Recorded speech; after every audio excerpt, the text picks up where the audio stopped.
ធនាគារ Prince នេះបងប្អូនគឺជាសាខាធនាគាររបស់លោក Chen Zi ដែលជាអ្នកអង្គការដែលជាទីប្រឹក្សារបស់លោកហ៊ុនម៉ាណែតនិងលោកហ៊ុនសែនហើយដែលត្រូវបានអាមេរិកនិងចក្រភពអង់គ្លេសដាក់ទណ្ឌកម្មបង្កកទ្រព្យសម្បត្តិអស់ដល់ទៅ15,000 លានដុល្លារជា Bitcoins រូបិយវត្ថុ Bitcoins លើរូបិយវត្ថុប្រព័ន្ធអេឡិចត្រូនិកហ្នឹងហើយនឹងអចលនទ្រព្យផ្សេងៗនៅក្នុងឡងប្រហែលជា 1,000 លានទៀតស្របទៅ 16,000 លានដុល្លារហើយក្នុងហ្នឹងក៏មានក្រុមហ៊ុន Prince ហើយក្រុមហ៊ុន Prince ហ្នឹងមានសាខាក្រុមហ៊ុនជាច្រើន146សាខាក្រុមហ៊ុនទៀតដែលរងទណ្ឌកម្មបង្កកទ្រព្យទាំងអស់ដោយទាំងធនាគារ Prince នេះដែរឥឡូវធនាគារ Prince នេះគឺប្រហែលថ្ងៃនេះគឺប្រជាពលរដ្ឋដែលជាអតិថិជនហ្នឹងសម្រុកទៅដកលុយប៉ុន្តែដកអត់បានឥឡូវនេះគឺដកឡើងបានហើយដោយសារអីពួកគាត់ផ្ញើសារតាមបណ្ដាញសង្គមថាលុយហ្នឹងគឺថាផ្ទេរឲ្យចង់ឆ្លងតាមធនាគារស៊ីលីដាអីណាអញ្ចឹងទៅឥឡូវម្ចាស់លុយក៏អត់អ្នកខ្លះត្រូវបង់ថ្លៃពេទ្យអ្នកខ្លះត្រូវបង់ថ្លៃជាពាក់បំណុលគេដល់ថ្ងៃបង់ធនាគារអីឡាក់ហ្នឹងគឺរអ៊ូរទាំពេញបណ្ដាញសង្គមវិញអញ្ចឹងទៅហើយខាងធនាគារហ្នឹងក៏សុំការអត់ធ្មត់និងសុំអធិស្ឋានឲ្យគេកំពុងដោះស្រាយអីឡាក់អីអញ្ចឹងទៅឥឡូវនេះគឺដោយសារតែមានរឿងនេះគឺមានអន្តរាគមន៍ពីធនាគារជាតិនៃកម្ពុជាដែលចេញសេចក្តីប្រកាសព័ត៌មានថ្ងៃនេះគឺថ្ងៃទី18បាទគាត់ទៅសេថាក្នុងនាមអាជ្ញាធរត្រួតពិនិត្យប្រព័ន្ធធនាគារនៅកម្ពុជាធនាគារជាតិនៃកម្ពុជាបានសង្កេតឃើញថាក្នុងរយៈពេល2-3ថ្ងៃចុងក្រោយនេះរយៈពេល2ថ្ងៃចុងក្រោយនេះមានអតិថិជននៅតាមធនាគារខ្លះមានការព្រួយបារម្ភហើយបានទៅដកប្រាក់របស់ខ្លួនវិញជាពិសេសនៅធនាគារ Prince ធនាគារជាតិនៃកម្ពុជាសូមជម្រាបជូនសាធារណជនថាគ្រឹះស្ថានធនាគារនិងហិរញ្ញវត្ថុទាំងអស់នៅក្នុងកម្ពុជាស្ថិតក្រោមវិធានប្រុងប្រយ័ត្នយ៉ាងតឹងរ៉ឹងនិងមានកម្រិតសន្តិនិយភាព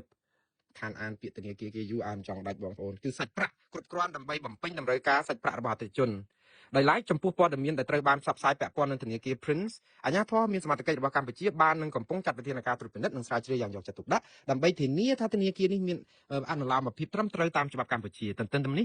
ធនាគារជាតិនៃកម្ពុជាកំពុងចាត់វិធានការចាំបាច់ដើម្បីធានាប្រតិបត្តិការជាប្រក្រតីនៅគណនីទាំងឡាយរបស់អតិថិជននៅធនាគារ Prince និងជាពិសេសដើម្បីធានានូវសុវត្ថិភាពសាច់ប្រាក់របស់អតិថិជនរបស់ធនាគារនេះបាទអញ្ចឹងធនាគារជាតិកម្ពុជាចង់ត្រូវតែចេញសេចក្តីថ្លែងការណ៍បែបនេះឲ្យដើម្បីលួងចិត្តប្រជាពលរដ្ឋកុំឲ្យជ្រួលជ្រើមពេកពួកអីលុយ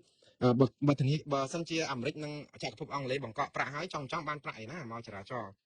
ក៏ប៉ុន្តែអ្វីដែលធនាគារជាតិកម្ពុជាលើកឡើងនេះវាអាចជាហេតុផលមួយថារាល់និយត្តកម្មការដែលដាក់លុយនៅធនាគារបើកធនាគារអីហ្នឹងគឺត្រូវមានប្រាក់តម្កល់នៅធនាគារកណ្ដាលគឺធនាគារជាតិដូច្នេះនេះគឺជាពេលដែលធនាគារជាតិត្រូវយកប្រាក់តម្កល់ហ្នឹងយកមកសងឬក៏បើកឲ្យប្រតិបត្តិការហ្នឹងគឺប្រព្រឹត្តទៅរលូនប៉ុន្តែតើវារលូនប៉ុណ្ណាយើងអត់ដឹងឲ្យប្រាក់តម្កល់ហ្នឹងគ្រប់អត់បើប្រាក់តម្កល់មានថា50លានឧទាហរណ៍ហើយអតិថិជនដាក់លុយនៅធនាគារហ្នឹងដល់ទៅ500លានដុល្លារឯណោះឧទាហរណ៍តើទៅដកមិនបានអស់ធនាគារជាតិអាចជួយបាន50លានហ្នឹងអញ្ចឹង450លានទៀតនៅណារឿងនេះក៏ជារឿងដែលនិយាយទៅបញ្ហានេះមិនមែនប៉ះពាល់តែប្រព័ន្ធធនាគារ Prince ទេគឺប៉ះពាល់ប្រព័ន្ធធនាគារផ្សេងទៀតដែលអាចទាក់ទងនឹងលោក Gen Z នេះហើយរឿងលោក Gen Z នេះខ្ញុំបន្ថែមឲ្យសងអ្វីដែលពីម្សិលមិញខ្ញុំនិយាយថាលោក Gen Z នេះគឺមានសាខាក្រុមហ៊ុនទូទាំងពិភពលោកឥឡូវនេះក្រុមហ៊ុនទាំងអស់នោះកំពុងតែរងការដែលពិនិត្យពិច័យត្រួតពិនិត្យនិងបកអាក្រាតបដាហើយជាពិសេសដូចនៅថៃមានតកតងនឹងក្រុមគ្រួសារតកូលថាក់ស៊ីននេះទៀតមានអ្នកស្រីបៃថងឋានស៊ីនវត្តមានអតីតនាយករដ្ឋមន្ត្រីថៃលោកសេដ្ឋាអីឡាក់ហ្នឹងគឺជាពិសេសដូចជាក្រុមហ៊ុន SC Asset Corporation គឺសជីវកម្មទ្រព្យឈ្មោះថា SC ដែលមានភាគហ៊ុនយ៉ាងច្រើនរបស់អ្នកស្រីបៃថងឋានហ្នឹងសាធារណជនថៃគេចាប់ប្រកាន់ថាក្រុមហ៊ុននេះមានភាគហ៊ុនឬក៏មានភាពពាក់ព័ន្ធគ្នានឹងអាជីវកម្មជាមួយនឹងលោក Gen Z ហើយនឹងក្រុមហ៊ុន Prince Group អីអញ្ចឹងទៅហើយប៉ុន្តែឥឡូវនេះម្ចាស់ក្រុមហ៊ុននេះបានចេញសេចក្តីថ្លែងការណ៍ថាព័ត៌មាននេះមិនពិតអីចឹងបងប្អូនពិតមិនពិតគឺជារឿងមួយដែលលំបាកណាស់ពេលនេះដោយសារអីGen Z នេះលុយពាន់លានដុល្លារគឺមួយឆ្នាំរាប់ពាន់លានដុល្លារវាសឡកពឹសបងប្អូនតែសឡកពឹសបានន័យថាក្រុមហ៊ុនទេសចរក្រុមហ៊ុនបដិសណ្ឋារកិច្ចកាស៊ីណូបនលបែងធ្វើដំណើរសេវាកម្មសន្តាគារអូយសពបែបយ៉ាងតើរឿងអីតែមិនប៉ះពាល់ព្រោះអីបើនិយាយទៅគឺក្រុមហ៊ុនសម្ព័ន្ធ Prince Group នេះមិនមែនក្រុមហ៊ុនតែមួយទេគឺជាសជីវកម្មក្រុមហ៊ុនច្រើនមែនតើដូច្នេះវានឹងប៉ះពាល់ដោយសឡកពឹសព្រោះអ្នករកស៊ីគេរកស៊ីឲ្យតែមានឱកាសគេរកស៊ីចឹងតាដល់ពេលចឹងទៅវាឃើញប្រឡាក់ប្រឡងចឹងឃើញជាប់ទាំងអស់គ្នាហើយដល់ពេលជាប់ខាងថៃហ្នឹងឥឡូវនេះគឺសារព័ត៌មាន The Business Times រាយការណ៍ថាលោក Gen Z នេះគឺទិញភាគហ៊ុននៅសង្ហបុរីតាក់ទងនឹងក្រុមហ៊ុនសង្ហបុរីមកកណោទៀតដូចជានៅ Gramercy Park Condo អីវិញនៅផ្លូវ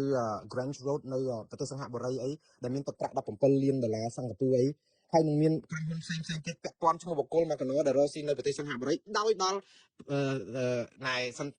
បនលបែងសន្តាគារកាស៊ីណូ Naga នេះវិលមករកស្រុកខ្មែរនេះវិញសឡកពឹសបងប្អូនរឿងនេះគឺជារឿងព្យុះស៊ូណាមីខ្ញុំជឿថារដ្ឋាភិបាលកម្ពុជានឹងមានដំណោះស្រាយប៉ុន្តែ បាត់ល្មើសឆ្លងដែននេះគឺយើងទុកឲ្យដល់ផ្ទុះភ្នំភ្លើងហ្នឹងបានន័យថាយើងដល់គេហៅថាដល់ដំណាក់កាលសង្គ្រោះបន្ទាន់ណា